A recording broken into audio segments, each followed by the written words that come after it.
Bonjour tout le monde et bienvenue dans ce second numéro du format Histoire contre Histoire dont l'objectif, je vous le rappelle, est de prendre une idée reçue, un stéréotype, une croyance populaire et de la confronter à ce que l'on sait de l'état actuel des connaissances archéologiques pour vérifier en fait sa véracité historique.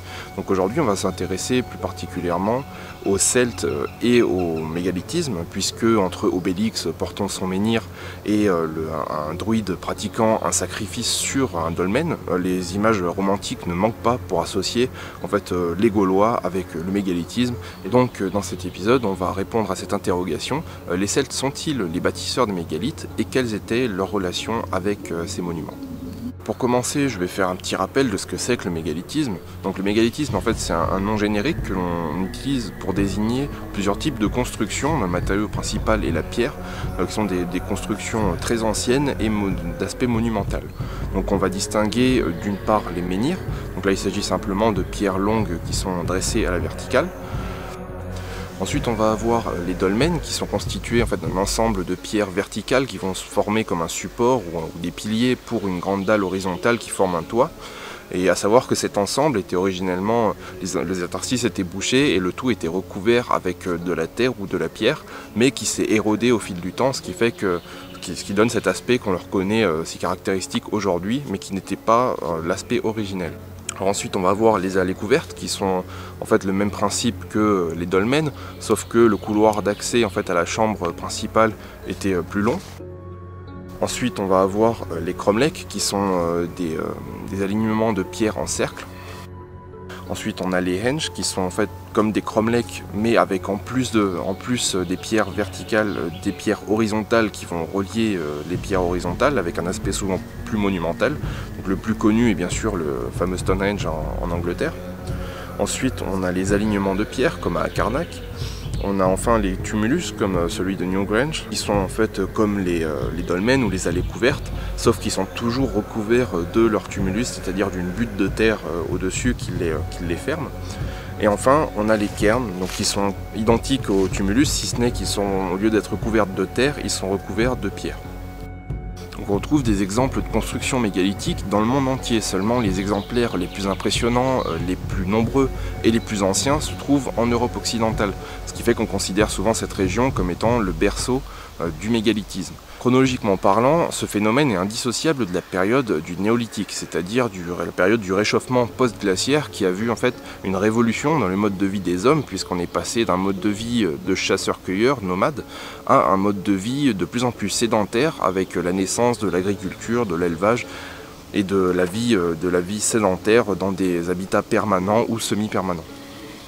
Le phénomène mégalithique en Europe a duré près de 4 millénaires, donc avec sa naissance au néolithique et sa disparition progressive avec l'âge du bronze, ce qui fait une période qui s'étale à peu près de moins 6000 à moins 2000 avant notre ère, avec un âge d'or qui s'est produit entre moins 3000 et moins 2000. Donc les Celtes, eux, ne sont pas arrivés en Europe occidentale avant l'âge du fer, avec notamment la culture de Hallstatt. Et leur présence ne s'est réellement affirmée qu'à partir de la période de l'Athènes, qui commence au 5e siècle avant Jésus-Christ, soit plus de 15 siècles après la fin du phénomène mégalithique en Europe. Donc logiquement, les Celtes ne peuvent pas être les bâtisseurs des monuments mégalithiques. Donc sachant cela, on a tout de suite envie de jeter la pierre à Goscinny et Uderzo et leur BD Astérix pour avoir quelque part semé le doute. Mais cette croyance populaire qui associe les Gaulois avec les bâtisseurs est pourtant bien plus ancienne, puisqu'elle remonte en fait au balbutiement de l'archéologie. Et notamment on peut remonter jusqu'aux travaux de William Stukeley, qui au XVIIIe siècle a été un des premiers à s'intéresser un petit peu sérieusement aux phénomènes mégalithiques et à les étudier. Et dans ses travaux, dans ses conclusions, il a fait une association un petit peu hasardeuse entre les mégalithes, les druides et des prétendus sacrifices humains dédiés à un culte du serpent un petit peu ésotérique. Mais à sa décharge, au XVIIIe siècle, il faut savoir que la civilisation celte correspond à une certaine horizon des événements en Europe, et on ne connaissait pas encore la préhistoire, et donc on avait tendance, dans une société chrétienne qui s'intéressait guère à tout ce qui était antérieur au Christ, on avait tendance en fait à associer aux Celtes tout ce qui était ancien et qu'on ne parvenait pas à expliquer.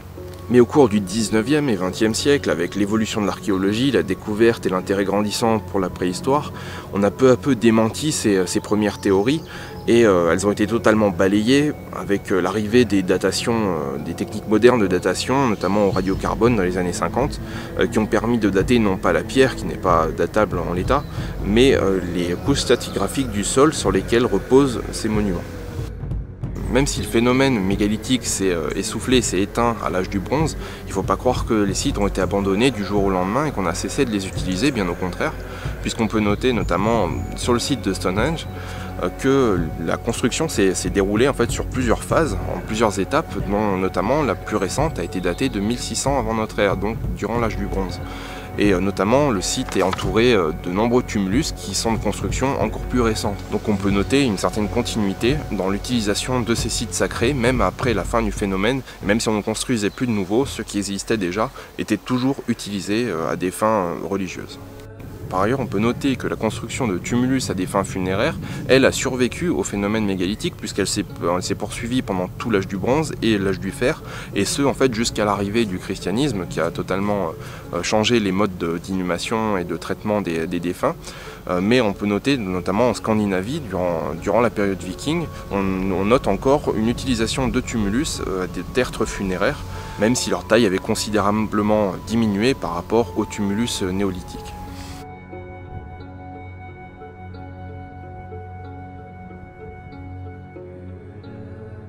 Et chez les Celtes également, on a les tombes princières qui sont construites un petit peu sur le même principe, et on a également des traces de réutilisation de sites néolithiques à des fins funéraires, comme par exemple à Genève en Suisse, sur le site de la tombe dite du chef Allobroge, qui a été inhumé au 1er siècle avant notre ère dans un tumulus qui datait justement du néolithique. Donc on note une continuité dans l'utilisation de ces sites, et même si leur vocation a peut-être un petit peu changé avec le temps, on note quand même une continuité dans l'emploi de ces différents sites.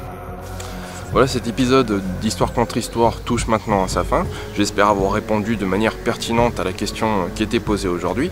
Donc voilà, n'hésitez pas en tout cas à me donner votre avis et à réagir dans les commentaires. Pourquoi pas donner également des idées de sujets qui pourraient être traités dans ce format Histoire contre Histoire. En tout cas, je vous remercie d'avoir regardé cette vidéo jusqu'au bout et je vous dis à très bientôt pour une prochaine vidéo.